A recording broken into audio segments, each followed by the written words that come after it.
Well, President Donald Trump is about to begin a fresh round of campaign events, but they'll be without the First Lady, who's cancelled her appearances because of a lingering cough.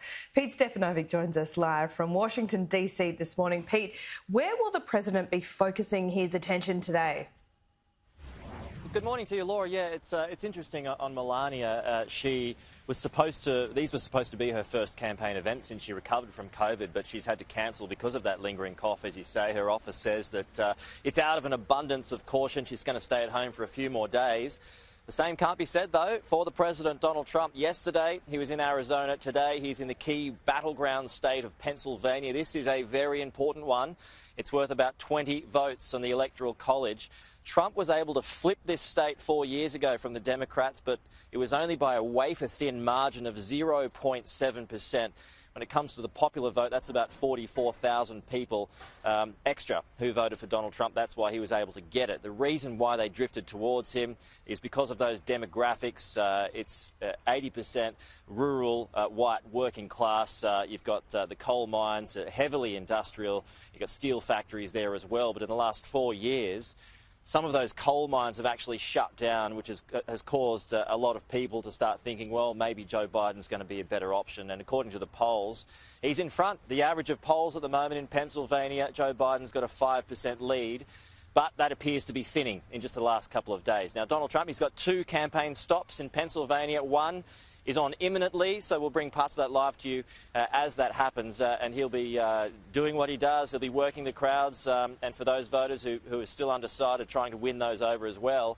Now, when it comes to early voters, 31 million Americans have already cast their votes, and we went across to Virginia yesterday to get voters' thoughts, what was on their mind, and who they'd be voting for this time around. Here's what they said.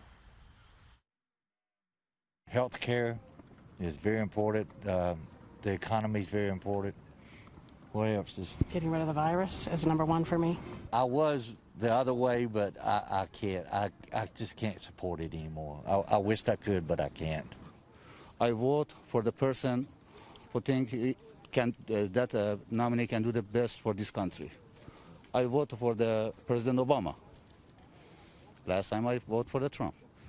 The first thing is the coronavirus for sure, and how the next president is going to handle it, and also the way the economy is going. What do you make of the current administration? I'm not really a fan. I'll say that. I'd like to see Biden win. All the polls suggest that he's not going to win. Do you think they're wrong? I think totally. I think I've seen a lot of situations where I think the reality is, let's be realistic, guys. No matter who in the heck you are, you vote with your pocket. How can you imagine Joe Biden, the guy who's been hiding away all the time, would be good for the economy of this country? He's not even brave enough to come outside. Filming stories about the election, and I'm wondering if you might be able to share with us your thoughts today and what's on your mind and influencing your decision for this election. I have difficulty supporting a crotch-grabbing liar.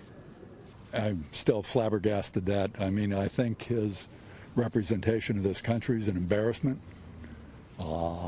We've abandoned our allies. I think we're the laughingstock of the European Union and most of the rest of the free, democratic, civilized world. So there you go. There's just some of the voters from Virginia, Laura. Now, Joe Biden, he's not going to be campaigning, as we mentioned yesterday, until after the debate on Thursday, American time, Friday, Australian time. Just some news on that front. So the organisers have said that both Joe Biden and Donald Trump will have 2 minutes where they're allowed to be uninterrupted, and then the mute button's coming in. So we'll see how that goes. And just on Joe Biden's front today, he's not campaigning, but Barack Obama's going to be out. He's going to be doing one of those drive-in rallies, which is what Joe Biden had been doing a few of before he went back home. So we'll wait and see what Barack Obama has to say today. It's a key weapon for the Democrats, I would have thought.